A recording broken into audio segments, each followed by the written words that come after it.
Hey everyone, it's Andrea, and I'm joining Chelsea today as we kick off the One to Stamp 3 Ways collaboration. I'm going to be sharing how to make this set of 3 very unique looking cards using just one stamp set. Let's get started. For my One Stamp 3 Ways project, I've decided to use the Hope and Kindness stamp set. This is a special stamp set that's available for a very limited time. So if you do like this, I'll leave the link down below in my video. You might want to grab it rather quickly because it's only due to last through the end of this month of June. It comes with these beautiful stamps. We've got some beautiful floral images that you can see here, and they are all separate. We're going to change that in a minute. And the one that I purchased with the thin cut dies. I thought it was important to have to really be able to cut out the words and the flowers really easily. We're going to start with a really simple monochromatic stamp project. I have my Versamat here, and I'm going to double up. I've got the foamy side up, so that's a great way to stamp. But I'm also going to pull in the foam here, and then I'm going to show you what I've done. Since all of the images were separate, I decided to line them all up on a long block, and the biggest ones kind of border the bottom here. We're going to create not really a random stamp. We're going to create a pattern with purpose, a background pattern here, by going ahead and stamping a row of flowers, and then I flip over the entire block to just kind of change up the pattern. Now my little flowers are meeting in the middle, and I'm bringing in a finished card front. We're going to adhere that down. I'm also going to grab my stitched rectangle frame set, and I'm going to cut out the biggest frame here for my thin cuts and glue it on with some mono. I love that green bottle, and it just kind of finishes up the edges of this card front. Don't you think? Gives it a little more definition. I'm going to cut the word beautiful out of black cardstock and then white cardstock that I've stamped with the word. I cut twice because I wanted to create a shadow, and the black cardstock that I've cut here is just perfect for that. It's going to create some dimension on this card.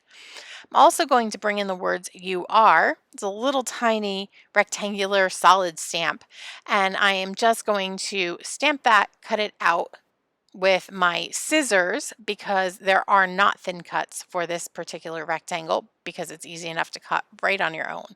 And we are going to go ahead and add some foam tape to the word beautiful to give it a little dimension so it lifts off the page. This is a pretty simple card, so it needed a little dimension and lift to bring it all to life. And then we're just going to glue down the "you are," and the card is complete. Love that background that we've made, don't you? Couldn't be simpler. now for card number 2, we're going to do something that is just very similar to what we did with card 1. We're going to bring in the Versamat, our foam, and I have just a piece of 4 1/4 by 5 1/2 white DZ cardstock once again. This time though, I'm going to stamp using our intense black ink, and I find that my pad isn't as juicy with this intense black ink. So I'm really going to try to get it down in this ink pad. And I'm going to turn it so it's upside down, meaning the little flowers are going to go down towards the bottom. And I'm going to stamp it once. I'm really going to just rub that down. So we have it one time, and you'll see it's not quite as vibrant of an ink as the regular black because my ink pad is not quite as juicy, but it works nonetheless. And then I'm just going to put the second cluster of flowers. Now with the little flowers, instead of being down, I'm putting those up at the top. And I'm just going to rub this and lift that off. So I've basically just done, one up, one down. And the reason that I've colored this, or have chosen the intense black, is because I'm going to color these images. And I'm going to use some of our tri-blend markers. And so we want to be able to have this not bleed, not have the black ink bleed. And I have my Distress Oxide ink here. This is Tattered Rose. I'm going to bring in my all-purpose crafting mat, which you can tell gets lots of love. And I have just a blender brush here. And I'm going to simply pick up some of this Distress Oxide ink. And I went around the outside of my card sample that I made. I have just kind of shadowed the outside. I'm going to set that aside as well. And I'm going to bring in the sample that I've been working on. I didn't want to make you watch every single petal being colored here, but I did want to share with you the 3 tri-blend markers that I used. This tri-blend is my light yellow blend. I also have my dull green blend. And third, I have the coral blend. So all 3 are blend markers, and they just make a really pretty color palette. So I just want to show you on here what I've done. There were some little round flowers or berries, so I've just gone over with the darker color here of the light yellow blend. And I'm going to set that aside. I only used it for some of the berries and the centers of some of the flowers. I am also going to now use the coral blend. And I know everybody has a different way of coloring. And I'm sure there's going to be like Copic certified instructors. And they're going to show you something different. But I go ahead and I just outline with the darkest where I think some of the shadows will be. And I kind of feel like they are in the center of the flower and below where the other petals overlap. And so I just go ahead, and I know it looks messy right at this point, but I lay down my darker shade. And I'm actually just going to do dots. There's these little tiny flowers, and I'm going to put a dot into the center of each of those with the dark shade of coral. And then I take my mid-range color, my mid shade, and I kind of just go over. So I'm just going to go over these 3 little dots here. And then I just, yep, told you, I am so not scientific when it comes to this. And I just want you to not be stressed. I want to show you that coloring can be fun and you can get a pretty result, even if you don't know the exact right way that you should be using these. Just have fun with your products. And then we're going to go in with the lightest shade. And when I go with the lightest shade, I try to go back over the other 2 colors so that I blend them so that the dark moves into the mid shade and that the mid shade runs into my lightest shade. And I just feel like I have a more natural flower. I'm going to use my same shading techniques to go ahead and use the dull green blend on the leaves. And we'll just finish up this card. That's how I blend mine. The other thing I did with these yellow little blossoms is I came in with the darkest shade of coral, and I just kind of went over them just a bit. I wanted to pull in the pinks a little bit into the yellow and tone down the brightness of the yellow. And so there you have it. I'm going to lift this up closer to the camera so that you can see what we've just done, hopefully. And we've just colored that little flower. Another really easy card, right? We're just going to add a few finishing touches. And I like how we've gone from the black and white look. We've gone ahead. We have just put in some really quick and easy color. And I'm going to adhere this card front down to its base, pick up some of my velvet black ribbon. I've made a bow already, and I'm going to use a really old bottle of liquid glass here that works really well to adhere down this velvet ribbon.